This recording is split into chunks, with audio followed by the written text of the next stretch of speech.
मेरा अपना मानना है कि महिलाएं जो बीजेपी में हैं वो महिलाओं के खिलाफ जब अपराध होता है, जब असुरक्षा होती है, जब उनके खिलाफ जघन्य अपराध होते हैं, वो चुप क्यों रहती हैं? चाहे वो हाथरस हो, चाहे वो लखीमपुर हो, चाहे वो बृजभूषण सिंह हो, चाहे वो प्रज्वल रेवन्ना हो, हर बार चुप रहती हैं। क्यों नहीं अपनी बात रखती हैं? क्यों नहीं महिलाओं के लिए खड़ी होती हैं? और मुझे ऐसा लगता है कि हिंदुस्तान की जो जनता है वो बहुत जागरूक है। सरकार भले कुछ ना करे और सरकार अपराधी को संरक्षण दे, जनता न्याय करती है। जनता ने अजय मिश्र टेनी को हराकर किसानों के साथ न्याय किया, प्रज्वल रेवन्ना को हराकर महिलाओं के साथ न्याय किया और स्मृति ईरानी को हराकर उनके दम्भ और अहंकार का अंत किया। जिस दम्भ और अहंकार से उन्होंने सदन में सोनिया जी से धृष्टता की थी, जो कि गरिमामयी मर्यादित महिला है, एक पार्टी की अध्यक्ष थी, उनसे जिस तरह की उन्होंने बदतमीजी की थी, उसका बदला हिंदुस्तान की जनता ने उनको हराकर लिया है। मुझे लगता है बहुत बढ़िया नेता प्रतिपक्ष होने वाले हैं, बहुत बढ़िया समझ रखते हैं अक्रॉस द स्पेक्ट्रम इश्यूज पर। पॉलिटिक्स समझते हैं, इकोनॉमी समझते हैं, फाइनेंस समझते हैं, वर्ल्ड अफेयर्स समझते हैं, डिप्लोमेसी समझते हैं। और मुझे ऐसा लगता है कि उनका एक विजन है, बहुत निर्भीक हैं, बहुत निडर हैं। और मुझे ऐसा लगता है कि सत्ता पक्ष को अब थोड़ा सावधान रहकर पॉलिसी बनानी पड़ेगी। हर बार जब आप पथ से भ्रष्ट होंगे, जब आप लोगों के खिलाफ जन विरोधी काम करेंगे, तो वो चट्टान की तरह खड़े रहेंगे और आपको वापस सही रास्ते पर लाएंगे। यही उनकी राजनीति है और वही राहुल गांधी है। तमाम चीजों को लेकर कांग्रेस ने हटाया था, लेकिन अब दोबारा उन्हें कांग्रेस ने उस पद पर बैठा दिया है। कांग्रेस सच्चे अर्थों में कांग्रेस का चरित्र ही दोमुहा है। इसका सबसे बड़ा उदाहरण ये सैम पेत्रोदा का कांग्रेस का वापसी का दरवाजा है। बड़े दुर्भाग्य के साथ कहना पड़ रहा है, कांग्रेस हमेशा चुनाव के समय एक अलग रोल में रहती है और चुनाव के बाद असली चरित्र लाती है। सैम पेत्रोदा के माध्यम से भारत के विभिन्न प्रांतों में रहने वाले स्थानीय रहवासियों को, खास करके आदिवासी अंचल के लोगों को अपमान का घूंट पीना पड़ा था और कितना शर्मनाक स्थिति का बयान उनका था। और कांग्रेस ने कहा था हमारा कोई लेना देना नहीं, और कांग्रेस ने उनको अपनी पार्टी से बाहर कर दिया। और जैसे ही चुनाव निकल गए, कांग्रेस अपने वादे से मुकर गई, वापस पार्टी। जो माननीय प्रधानमंत्री जी ने उस समय भी कहा था कि कांग्रेस आज निकाल रही है, कांग्रेस का दरवाजा वापस खुलेगा और सैम पेत्रोदा उनका कांग्रेस की धरोहर बन के निकलेगा। और वो सबके सामने उदाहरण बना है। बड़े दुर्भाग्य के साथ कहना पड़ रहा है, पूरे देश के सामने कांग्रेस के कर्णधारों को माफी मांगना चाहिए कि उनसे गलती हुई है और सैम पेत्रोदा को फिर बाहर का रास्ता दिखाना चाहिए।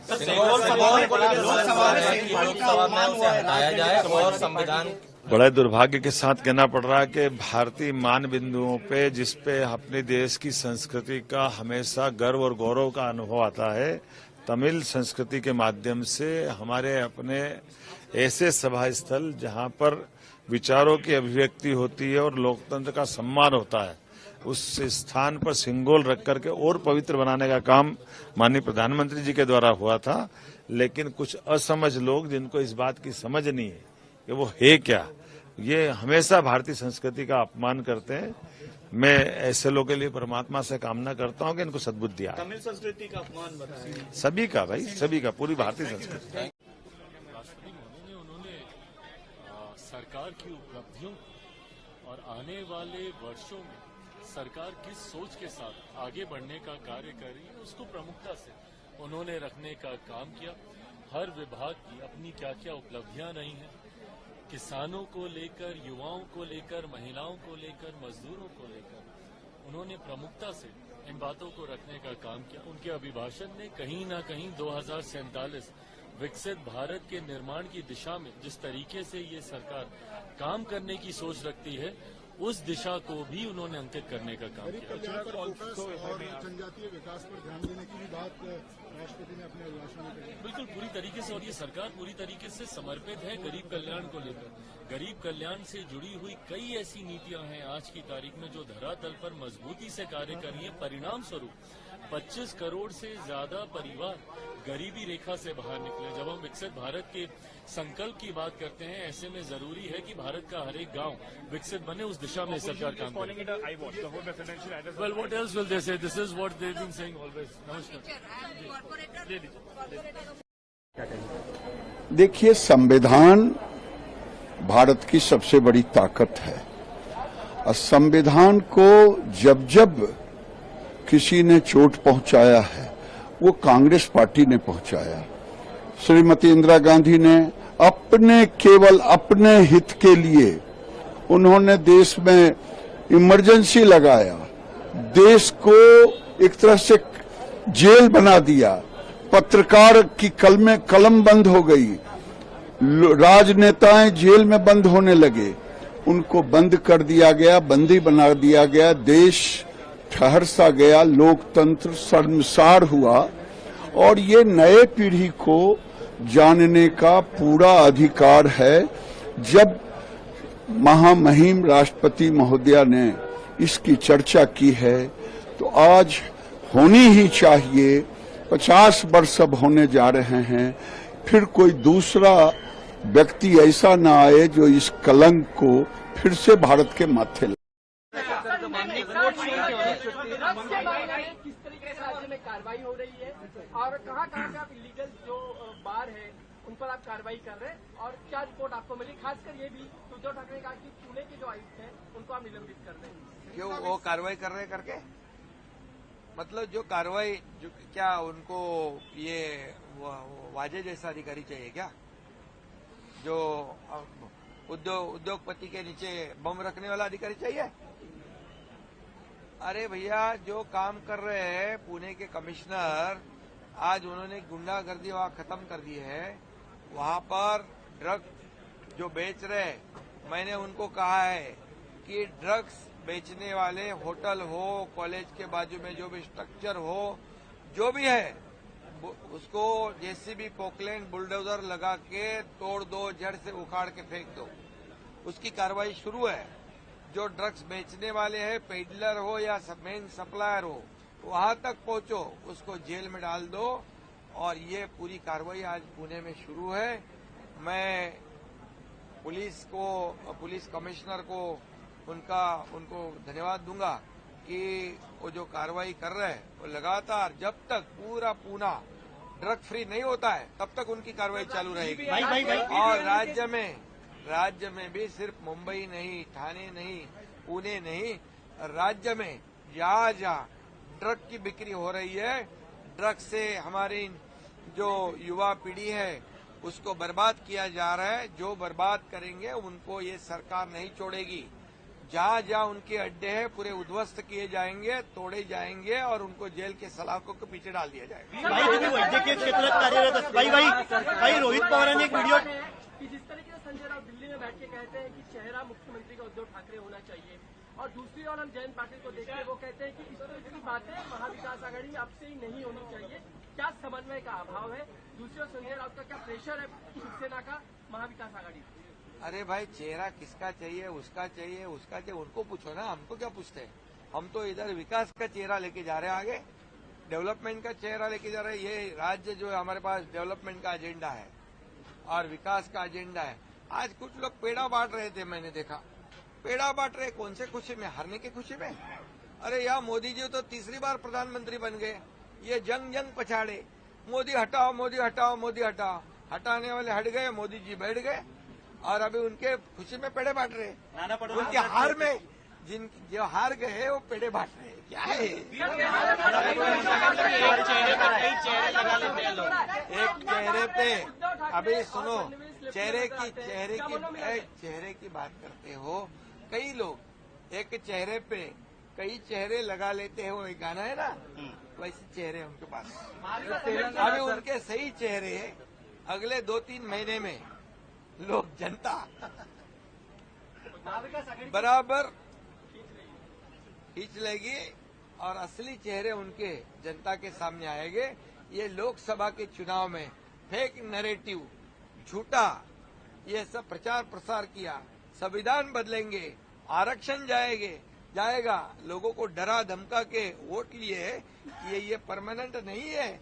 वो खुशी में मस्तियां कर रहे हैं, अच्छी बात है, लेकिन आने वाले विधानसभा चुनाव में मैं आपको दावे के साथ कहता हूं कि लोगों को पता चल चुका है काम करने वाली सरकार कौन है, झूठे वादे देने वाली सरकार कौन थी और झूठे जो अफवाहें फैलाने वाले कौन थे।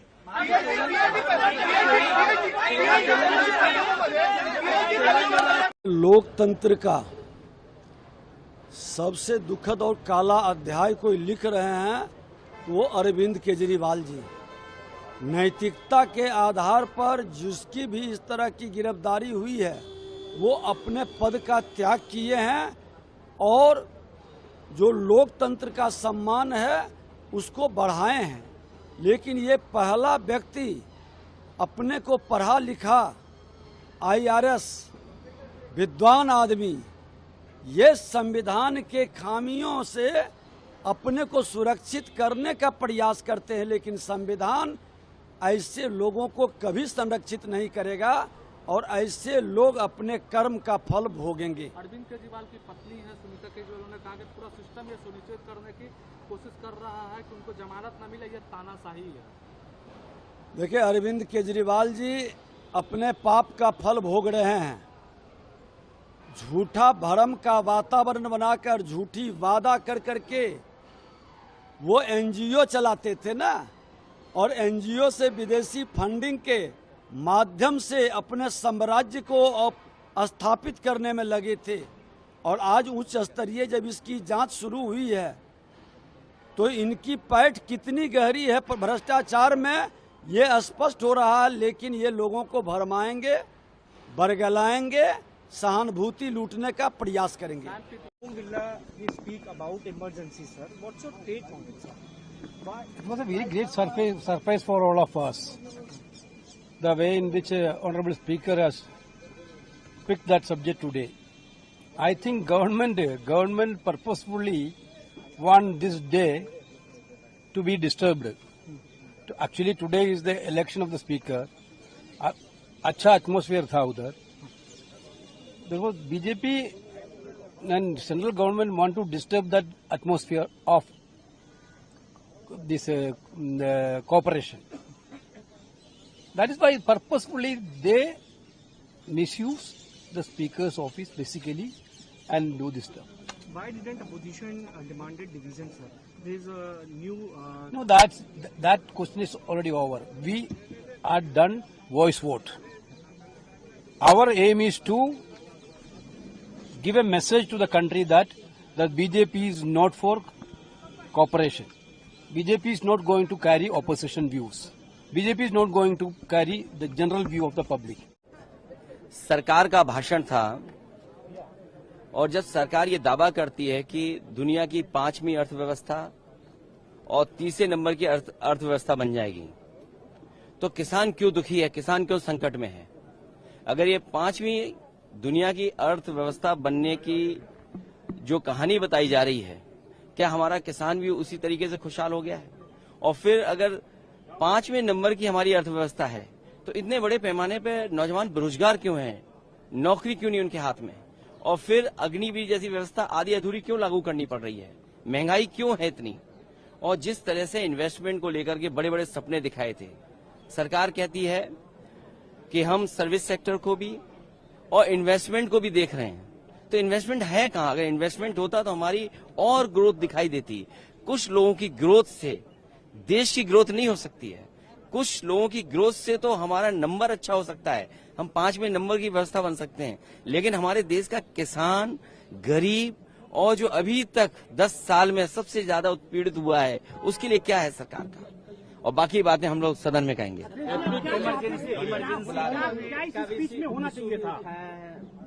किसने? देखिए, ये सवाल भाजपा के लोगों ने क्या किया है? इमरजेंसी में जो लोग जेल में रहे, समाजवादियों ने तो उन्हें सम्मान दिया, वेतन दिया और भी सुविधाएं दी। क्या ये सरकार सुविधाएं दे रही है? सुविधाएं दी होती, उनका सम्मान दिया होता तो शायद बात की होती तो अच्छा लगता है। देखिए, कुछ नहीं है इसमें, कुछ नया नहीं है। विपक्ष को तो कुछ दिखाई नहीं देता, देश को जरूर दिखाई देता है कि हमारी सरकार ने विकास से लेकर के गरीब कल्याण तक और हर मुद्दे पर जो काम किया है वही महामहिम राष्ट्रपति जी ने आज देश की जनता के सामने रखा है। इसलिए विपक्ष तो केवल विरोध के लिए इस प्रकार की बातों का उल्लेख करता है। लेकिन दूसरी तरफ राष्ट्रपति ने इमरजेंसी का भी जिक्र किया, कहा किस तरह से ये ऐसे जो लोग हैं कि कांग्रेस ने इस देश के लोकतंत्र की हत्या की, इमरजेंसी लगा करके कलम बंद कर दी, लोगों को जेल में डाल दिया। तो इस देश के संविधान को, जो संविधान की किताब लेकर के नाटक करते हैं, इन्होंने ही इस देश के संविधान को प्रहार किया, देश के अंदर इमरजेंसी लगाई। तो देश का इतिहास ही कहता है। क्या डिमांड है आप लोगों की? देखिए, दिल्ली के लोकप्रिय मुख्यमंत्री जो 3 बार से प्रचंड बहुमत से जीत के आए हैं, उनको गिरफ्तार करके जेल में डाल दिया गया। और किस दिन जेल में डाला गया? जब सुप्रीम कोर्ट से उनकी जमानत पर मोहर लगनी थी, जब सुप्रीम कोर्ट से उनके छूटने की पूरी संभावना थी, उस वक्त केजरीवाल जी को सीबीआई ने गिरफ्तार कर लिया, ईडी कोर्ट ने उनको जमानत दे दी। तो मैं समझता हूं कि ये एक तानाशाही का बहुत बड़ा उदाहरण है और भारत के प्रधानमंत्री को जांच एजेंसियों के दुरुपयोग के ऊपर बोलना चाहिए, इसको रोकना चाहिए, अरविंद केजरीवाल को रिहा करना चाहिए। इस मांग को लेकर आज हम लोग यहां पर इकट्ठा हुए हैं, अपना प्रोटेस्ट दर्ज करा रहे हैं। और राष्ट्रपति जी का हम पूरा सम्मान करते हैं, लेकिन राष्ट्रपति जी का जो अभिभाषण होता है वो सरकार का लिखा हुआ भाषण होता है।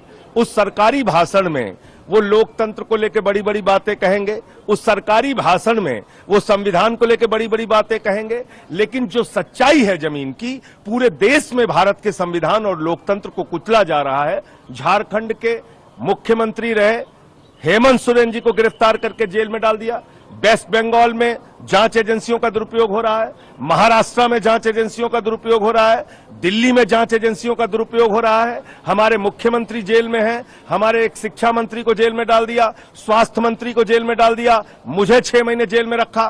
तो इन सारे सवालों को लेकर आज हम लोग यहां पर इकट्ठा हुए हैं और हम लोग सरकार के लिखे गए भाषण का बहिष्कार कर रहे हैं। राष्ट्रपति जी के प्रति पूरा सम्मान है, उनका अपना कोई कार्यक्रम होगा तो निश्चित रूप से हम लोग उसमें शामिल होंगे। इंडिया ब्लॉक के लीडर से भी आप लोगों ने मदद मांगी है क्या? आज तो हमने अपने प्रोटेस्ट की शुरुआत की है, अब इंडिया ब्लॉक के भी नेताओं से बातचीत हो रही है और उनके समर्थन से भी इस आवाज को आगे बुलंद किया जाएगा।